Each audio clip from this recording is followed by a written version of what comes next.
Certainement, vous auriez entendu parler de MySQL et d'autre part, on parle d'SQL. Mais en fait, qu'est-ce que c'est MySQL et deuxièmement, qu'est-ce que c'est SQL? Et c'est ce que nous allons voir aujourd'hui dans ce tuto où nous allons introduire notre toute première vidéo qui fera alors la suite d'une longue séance de formation en MySQL. N'hésitez pas de vous abonner pour ne rien rater de toutes ces séances de formation. Alors, entre-temps, nous allons voir qu'est-ce qu'on appelle MySQL et deuxièmement, qu'est-ce qu'on appelle SQL. Est-ce qu'il existe une différence entre les deux mots? Et bien sûr, c'est ce que nous allons voir jusqu'à la fin. Et si vous n'allez pas désactiver, c'est-à-dire si vous allez rester jusqu'à la fin, vous aurez appris la connaissance ou encore les connaissances pouvant alors constituer votre base solide afin de différencier ce qu'on appelle MySQL et deuxièmement ce qu'on appelle SQL. En fait, commençons tout premièrement, qu'est-ce qu'on appelle SQL? Ou SQL, nous allons pas voir directement sa signification, mais ce qu'on nous dit qui est SQL ou MySQL, pardon, je m'excuse, je l'ai dit MySQL, n'est rien d'autre qu'un système de gestion de base de données. En fait, on se retrouve face à deux mots. Tout premièrement, système de gestion. Et système de gestion de quoi? De base de données. Alors, on comprend qu'il y a un système de gestion, c'est un système qui nous permet, ou au moins qui nous permet de gérer de base de données. Mais en fait, c'est quoi une base de données? Et c'est ce que nous allons voir deuxièmement. Une base de données, c'est rien d'autre qu'un ensemble structuré de données. Les données peuvent avoir plusieurs natures ou plusieurs types.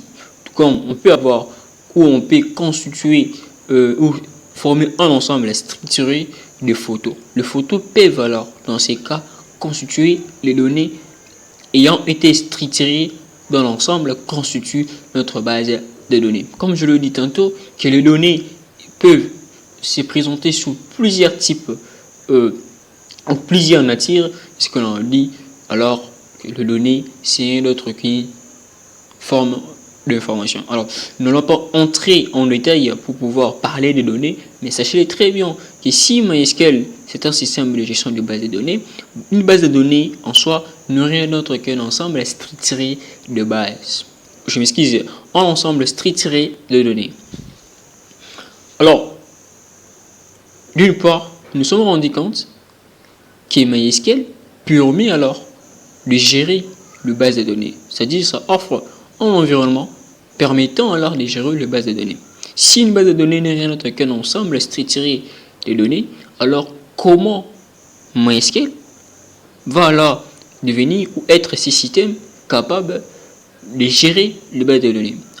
Qu'est-ce que MySQL viendra maintenant ou encore en quoi MySQL va nous permettre dans une base de données? Alors, pour ajouter par exemple ou accéder, traiter des données qui sont stockées dans une base de données informatique, on a besoin d'un système de gestion.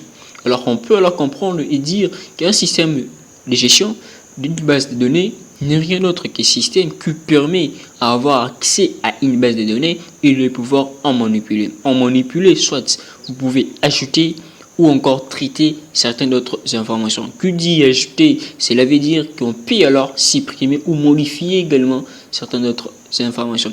Raison pour laquelle, si vous voulez avoir accès aux données qui sont contenues dans une base de données, afin de pouvoir le manipuler, vous devez obligatoirement passer par un système de gestion de base de données. Et l'exemple typique pour ces cas ici, c'est MySQL. Jusqu'à présent, nous nous sommes rendus compte que MySQL n'était rien d'autre que système de gestion de base de données et deuxièmement qu'une base de données c'est un ensemble structuré de données. Alors que ce système de gestion de base de données permet d'avoir accès aux données contenues dans une base de données. Mais en fait, c'est quoi SQL ou encore ou quand est-ce que SQL intervient? C'est ce que nous allons voir tout premièrement, le type de base de données. Je sais que nous avons dit qu'il existait des types. Non, je m'excuse. Nous avons défini ce que c'est un système de gestion de base de données, mais nous allons voir à présent combien de types de bases de données existent-ils. Alors, en ce qu'on doit connaître, il existe des types de bases de données. De manière principale, il existe des types de bases de données. On a d'une part le bases de données qui sont dites relationnelles ou encore séquentielles. Et comme je le disais, qu'il existait des types de bases de données, d'une part, on a des bases de données qui sont dites relationnelles ou séquentielles, et deuxièmement, on a des bases de données qui alors ne sont pas dites relationnelles ou encore ne sont pas dites non séquentielles. Nous allons essayer un peu d'expliquer ce qu'on appelle une base de données relationnelle et son opposé ou encore la situation contraire suffirait alors pour définir ce que l'on appelle une base de données non relationnelle ou encore non séquentielle. Alors, la définition est simple. On va comprendre qu'une base de données dite relationnelle, si seulement si elle stocke les données dans des tables séparées. C'est-à-dire qu'il y a une organisation, ok, où l'on peut alors définir dans le sens que chaque donnée de type X, par exemple, chaque donnée de type image sera ou serait stockée dans une table. Une table, je dirais, c'est juste la manière de regrouper, ok, les données au sein d'une base de données, des données ayant en fait des caractères ou encore des affinités. Et par après ces différentes données ou encore ces différents groupes, que j'allais dire, ces différents groupes de données ayant des affinités particulières, regroupées ou formées, constituant, je m'excuse, immeuble, vous verrez par après qu'on aura la possibilité de pouvoir mettre ces différentes données contenues dans différentes tables ou dans différents regroupements en relation. Je vous parle des séquentiels. Okay? On regroupe, mais on peut alors avoir le lien entre ces données qui sont regroupées en sous-groupes. Alors que dans le type de base de données relationnelles, comme je le dis, ça permet en fait de séparer ou encore de classer les données selon une affinité ou encore de le mettre en séquence. Ok? Dans ce type de base de données relationnelles, on distingue alors des types de bases de données relationnelles. On a d'une part le base de données objet et deuxièmement le base de données non objet. Alors, l'exemple typique, je me suis confondu. MySQL, c'est un système de gestion de base de données. Ok? Mais de quel type de données? Il s'agit bien des données relationnelles, mais non objets. Je m'excuse.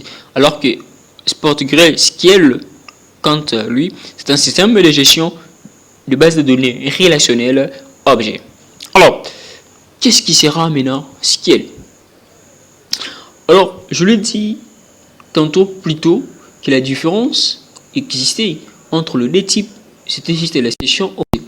Alors, on se rend compte si une base de données relationnelle est relationnelle parce qu'il y a possibilité de pouvoir stocker les données séparément, constituant des groupes appelés tables, ce qui veut dire que lorsque le système ou la base de données, dans la base de données, on n'a pas cette possibilité de pouvoir séparer les données.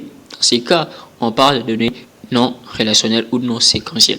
Alors, la différence intervient en ce qu'on appelle le SQL. C'est le SQL qui permet alors de faire cette différence. En fait, c'est quoi SQL? Et avant de pouvoir aller plus loin, nous allons essayer un peu de définir ce qu'on appelle SQL. Alors, la partie SQL de MySQL ou encore SQL de SportSQL signifie Structured Query Language. C'est le langage standardisé le plus couramment utilisé pour des données.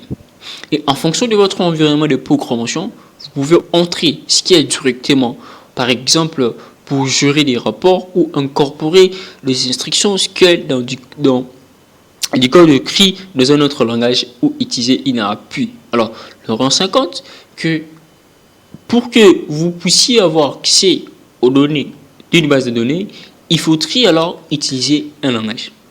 Et ce langage, c'est le langage de programmation ou standardisé. Vous permettez alors d'avoir accès à la base de données ou encore aux données d'une base de données. Alors que ce langage qui vous permet alors d'avoir accès est ce qu'on appelle SQL. Ainsi donc, SQL ou encore MySQL, MySQL n'est rien d'autre quand on dit MySQL, c'est en fait un système de gestion de base de données qui permet d'avoir accès aux données d'une base de données tout en utilisant alors le langage de programmation SQL. Alors, on se rend compte que pour qu'un système de gestion de données puisse être vraiment un système de gestion de données, partant de sa définition, car il permet d'avoir accès aux données d'une base de données, il faudrait utiliser un langage de programmation. Ce langage, c'est SQL. Alors, quand on dira, c'est quoi en fait SportGrayscale, la réponse est simple. C'est juste un système de gestion de base de données permettant d'avoir accès aux données d'une base de données tout en utilisant le langage SQL. La différence entre MySQL et PostgreSQL, vous allez rendre compte que c'est en fait le sous-type de base de données. Tandis que MySQL, c'est un système de gestion de base de données relationnelles non objet, et PostgreSQL, c'est un système de gestion de base de données séquentielles ou encore relationnelles objet. Alors, on avait dit que SQL n'est rien d'autre qu'un langage qui est alors incorporé dans un système permettant alors d'avoir accès aux données. Qui dit un système n'est rien d'autre qu'un environnement. Raison pour laquelle on a dit, en fonction de votre environnement de programmation, vous pouvez entrer directement SQL. Ok? Nous allons le voir un peu plus loin.